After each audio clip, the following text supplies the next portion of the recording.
Hey, what is up YouTube? It's Bernie and I'm here to give you guys my long-awaited third Q&A. Now the reason why this Q&A was pushed back so far from the original announcement was because I have both a day job and household responsibilities, and so both of those things just piled up and I had to push this Q&A back. But after so long, I could finally do it! I could finally read your questions and answer them. Anyway, let's go ahead and kick it off. For the first question, we have from ZeldaMan2003. His question is, have you heard of Terry? Yes, I have. Terry was actually one of the very first Splatoon YouTubers that I actually watched. And obviously, because I'm a Charger player, I watched Terry's, I think it was called How to Play Chargers 101. I'm not even sure if that's from the correct series or correct YouTuber. It's been a while since I've actually watched Terry's content, but yeah, ever since I watched that video though, I was kind of somewhat disappointed because I'm gonna stroke my own ego here for a minute, but I always thought that I was so much better than him at sniping, and that's actually one of the few things that prompted me to finally record me playing using the Charger, and here I am. With so many subscribers in such a little time. I should probably thank Terry actually for unintentionally convincing me to like he wasn't the only person. There were a bunch of other YouTubers, like obviously Hank from Nintendo and Ryanator, and of course that SRB2 dude. But yeah, he unintentionally encouraged me to actually finally record myself, and I gotta say again, if somehow Terry is watching this video, thank you so much. I just thank you. Alright then. Now for the next question is from Kevin May. His question is, do you like Pokemon? Yes, Kevin May, I really do love Pokemon. It was actually one of the very first video games I played when I was a child. And contrary to a lot of other, Pokemon fans on when their first Pokemon game was, my first Pokemon game was Pokemon Stadium for the Nintendo 64. And because I didn't have a Game Boy or the red, blue, or green Pokemon games, I couldn't transfer any of my Pokemon to that game. So I had to, stick with the rental type Pokemon. And throughout that entire game of using the rental Pokemon, because of that experience, I was convinced that Jinx was one of the best Pokemon, because not only was Jinx a psychic type Pokemon, which pretty much there was no the only types that were resistant to psychic type moves were rock and of course other psychic type Pokemon. Every other type just took neutral damage, and that was really overpowered seeing that as a child. That was very overpowered. And of course, since it was first gen, dragon types were very, very rare. In fact, there was only one Pokemon evolution line that had the dragon typing, which was Dratini, Dragonair, and Dragonite.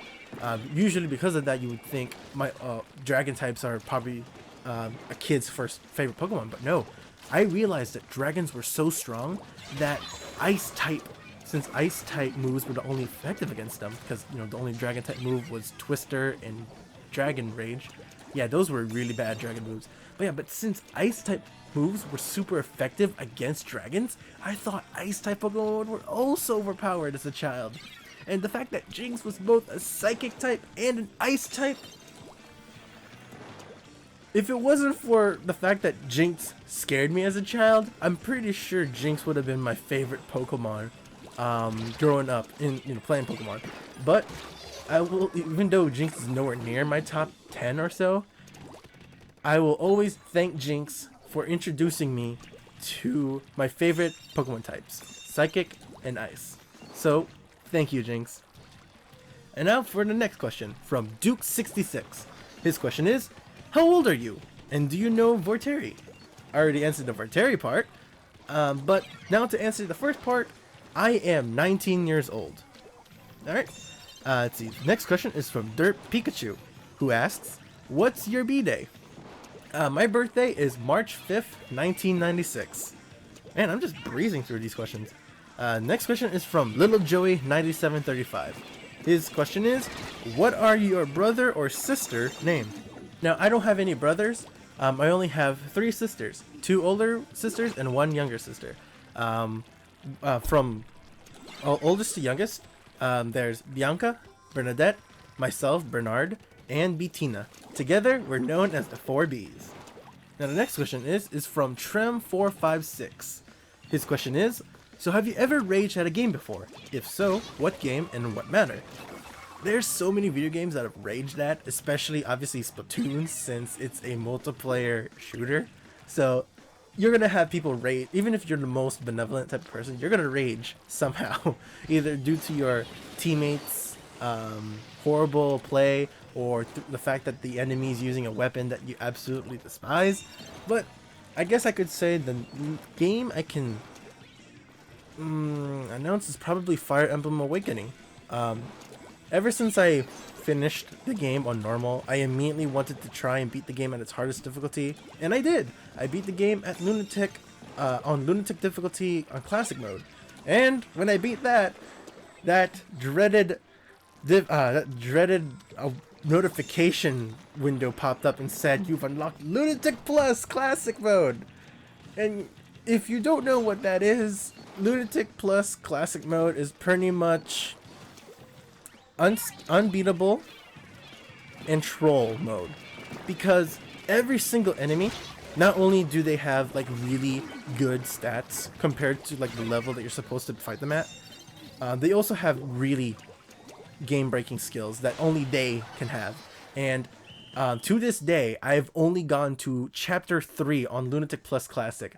The game is just so unfair at that point that to the people who actually do get past that, they finally give in.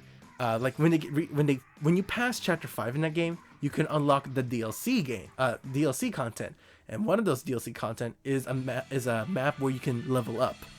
A lot of people who've gone through Lunatic Plus Classic have caved and actually purchased the level up DLC and do that, because the DLC is not affected by the difficulty, well, the level up DLC. It's meant to, help level up your units so that you can, survive. But yeah, that's one of the games that's made me raged in the past year. Next question is from The Anger, who actually has 3 questions. I didn't give a limit, so I shouldn't complain. Anyway, so the first question they have is, you got a girlfriend? The Anger, I do not have a girlfriend. I was raised in a household with maybe about 9 women in there, and there was pretty much no male figurehead. And so, throughout my life, I've always tried to treat women with respect and, decency. And because of that, whenever the thought of me flirting with a girl, I always get like a bad feeling in me. I feel it's as if I'm treating them as just a wave of lust. And even though I know I'm not that type of person, that I would never ever do that to someone, it's always a thing that's stopping me from actually asking a girl out. Because of that, most of the time I just befriend, like I either become just acquaintances, friends, close friends, or just even a best friend. But I don't have the courage to actually ask someone out. But I know that when I get older, I'm going to have to get over this and actually have the courage to ask a girl out, because I can't keep doing this. I can't keep telling myself what you're doing is wrong. Eventually, I am going to have to ask a girl out. It's just the way how life works. You have to, because I do want to have a family. Like, I'm not talking about now, but in the future, I do wish to have a family, both a daughter and a son. It just seems like the best feeling in the world to actually be a father. I'm not gonna rush into that, of course. Like, if I actually do finally ask a girl out, I'm not gonna rush into like, you want to get married or something like that. No, I'm gonna be a decent human, a honorable and decent human being, and when the time's right, I'll ask the big questions. Anyway, so the second portion to your question is, do you love your life? I'm just going to keep it simple. Yes, I love my life. Even though there have been a lot of bumps in my life, especially recent ones, I still love my life. Because without it, I wouldn't be here talking to you guys. And for the third question, third part of their question is, do you have any pets? Currently, no. The household that I live in, they don't allow pets, so I can't. But I do. And if I had to pick an animal, I would say probably a cat. I mean, I do love dogs, but sometimes I just want to sit down on the couch, read a book, or play a video game and just have a cat. Just so content on sitting, lying down on my lap or on the side, and it's just sitting there. Just to see it so peaceful, just to see an animal sleep or just rest so peacefully, it's as if I could feel that as well. And so that's why I prefer cats. Alright, for the next question is from Lewis84. Her question is, what mic do you use and what capture card do you use? Lewis, I use currently right now to record this video, I'm using a Blue Yeti microphone. I do have a Audio Technica microphone. In fact, it's hanging above my head, and the model is an AT2035. The reason why I'm not using that microphone is because the audio interface that I bought for it does not supply phantom power to it, so it's kind of useless right now. But I've already ordered one over the mail, and soon I'm going to be using it instead of this Blue Yeti microphone. And for the capture card that I actually use two capture cards. My now primary capture card is an Elgato HD60 because, you know, 1080p, 60 frames per second. Since the Wii U, now most of the games that are coming out on the Wii U are 60 frames. I just want to make sure that I'm recording the best quality for you guys, because not only is it enjoyable to watch 60 frames per second, but it also shows that the person who's recording it is determined to give you guys the best quality. I mean, I'm not going to harp on anyone who doesn't use 60 frames. Honestly, I would go ahead and use just ordinary 30 frames per second because I'm not really that big on frames, but I know that some people would appreciate it. So I'm a person who always loves to make people happy, so I suck it up and, you know, get 60 frames. But the one I use for backup and what I used to use before I got the Elgato HD60 was a Hodgepodge. Hodgepodge has a lot of wires, and it's kind of one of the reasons why I want an Elgato. It's so that I can just get rid of those wires. But yeah, if my Elgato starts to mess up, I can just go back to my Hodgepodge. Alright, for the next question, we have Glitch the Inkling, whose question is, favorite color? My favorite color, I would say it's any shade of blue and green. That, of course, you know, includes the secondary colors that are linked to those colors. Like, for example, since I love blue, I also love the shades of purple. And because I love the shades of purple, I love the shades associated with that color, like red or pink. And I mean, there are other colors. I mean, I don't say I have a hated color. I like all the colors equally, but of course, if I had to pick one, I would say probably light blue. All right. For the next question, we have from Superiorum Miles, who has two actually. His first question is, how many hours have you played Splatoon? I honestly don't want to check because it's either going to be a large amount of hours and I'm just going to feel sad, or I'm not going to do it justice and give you guys like a very unrealistic number. But if anything, I would say it's definitely below 300 hours. As good as I am at the game, as you know, as you guys have pointed out, I actually don't play it that much, mainly because I don't want to completely dedicate my time to Splatoon, because I have a lot of video games that I both plan on doing and need to do. I have a huge backlog on video games, and of course, when I see a video game that I enjoy or find intriguing, I do buy it because I want to support the people who created it. I don't want to. I want to make sure that they know that there is an audience for their video game, even if I'm not going to play it immediately. Like, for example, I actually bought Bayonetta 2, however, I haven't played past the first chapter yet, because I had to push it back, because I was already playing many games before Bayonetta 2. But, eventually, I will get to those games, and I may or may not do them on my channel. It depends on how I'm feeling, and if it's me. Like, if it's a game that I truly enjoy, and I feel like you guys would too, then I'll go ahead and do it on my channel. Alright, and for the second part of his question is, what is your favorite game franchise? My favorite game franchise, I know I have said this in the previous Q&A, but I'm gonna go ahead and say it again. My favorite video game franchise is the Fire Emblem series.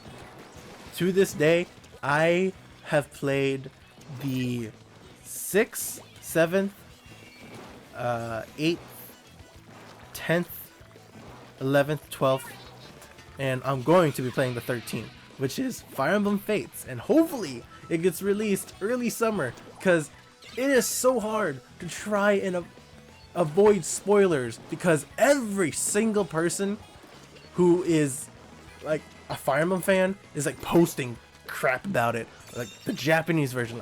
I mean, as much as I want to support those YouTubers, I don't want the game spoiled for me. Sadly and regrettably, the first 3 chapters have already been spoiled for me. Even though it was kind of already spoiled in the trailers, it was still spoiled for me on what happens during those chapters. So again, I hope Nintendo of America, I don't want them to rush the localization, but I hope it comes out early summer next year, because I can't do this anymore, guys. It's so hard to not click on a video of a YouTuber that you're subscribed to, and you know, basically showing them from their perspective, they're not getting the support that they used to get, and I hate that feeling. I always hate not supporting people that I am subscribed to. It just makes me feel like a horrible human being. But let's go ahead and go to the next question. The next question is from Tantrum Turkwig. His question is, which country do you live in, and how old are you? Again, I've said I'm 19 years old, and currently I'm living in America. But I think you also meant to ask where I'm from, like originally. I am from the Philippines. The Philippines is a very small country located in Asia. If you want a perspective on where it is, it's literally right below Japan. But yeah, there it is. The next question, and is the last question on YouTube, is from a guy called Adam Solomon. His question is, do you have any charger tips? Adam Solomon, it's really hard to give tips on how to use a charger without actually showing you what I'm doing, like face to face. But I guess the number one thing that I always try to tell people is eat and sleep well, because if you're sleep deprived, you're not going to be as attentive and your hands will shake. Even if you're not diabetic, they will slightly shake. And especially if you're not eating properly. Like if all you eat is junk food, then yeah, you're giving your body some unneeded nutrients that you're gonna have a huge stockpile of, and of course your body might crash if you're drinking a lot of sugar drinks and like energy drinks as well. And so just make sure that you're taking care of your diet and of course your body. Like, you don't have to be the fittest person in the world to know how to be a charger player, but just take care of yourself. Get some sleep, eat well, and just practice with the weapon. That's as much as I can give you guys. Just practice with the weapon. Anyway, so that's all the questions on YouTube, and I only have, as much as I've seen, I only have a few questions on Twitter, but that's not going to stop me from answering them. So, the first question on Twitter is from Kupo, who asks, what are your favorite abilities in Splatoon and why? Kupo, I actually like all the abilities, so it's really hard to pinpoint one. The abilities that I use currently, especially since I'm a charger player, are the 3 mains on my equipment, which are Tenacity, Haunt, and Ink Resistance. Now, the reason why I choose tenacity is because since I'm a charger player, most of the time I am at the farthest back of my team, and so I'm not on the front lines. If one of my teammates happens to get splatted, even though I should have done my job and made sure he wasn't, if he did get splatted, the tenacity kicks in and helps me activate my special to support the remainder of my teammates.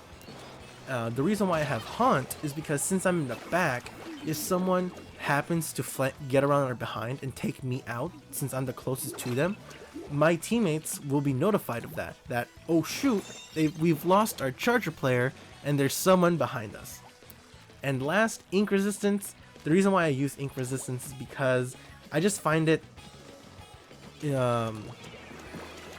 good. I mean, there's not really a downside to using ink resistance.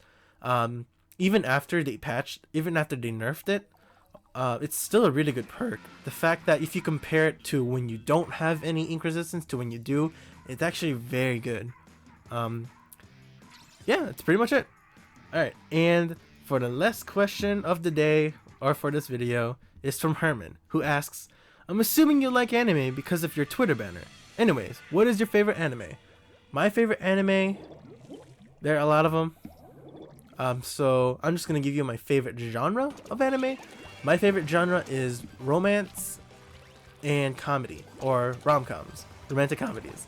Of course, I enjoy, mysteries, action, and stuff like that. But if I had to pick the two main genres that immediately get my interest, is romance and comedy. Comedy because everyone loves a good laugh, and so it's a bonus.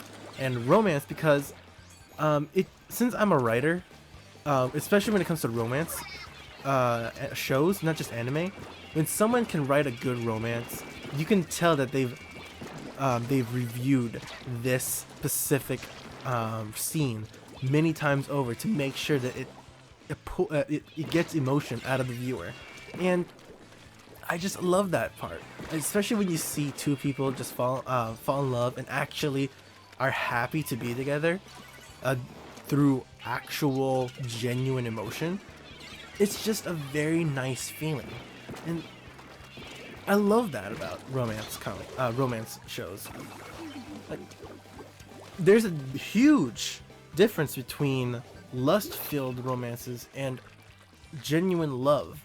Lust-filled romances, which you see in a lot of like fan fictions or just little side note type of romances, where the two people in the relationship are pretty much mainly attracted to each other because of their occupation, looks, or just like a current event. Like, for example, in most superhero movies, they try to at least include a romantic interest, and how that romantic interest initiates is usually where the hero saves the victim, and then the victim falls in love with the hero. And then, I mean, sometimes those types of romances become genuine, but other times, or what I've seen of a majority, it's just pure situational love, and I don't consider that genuine. But yeah, my favorite genres again are romance and comedy. I love them, and I hope in the future there will be a lot more shows like that are genuinely good romance and comedy shows. Anyway, guys, that's it for my third Q&A. Hopefully, if I do another Q&A, it won't take this long to do. Anyway, guys, I hope you guys enjoyed this, and I hope to see you guys in the future. So take care.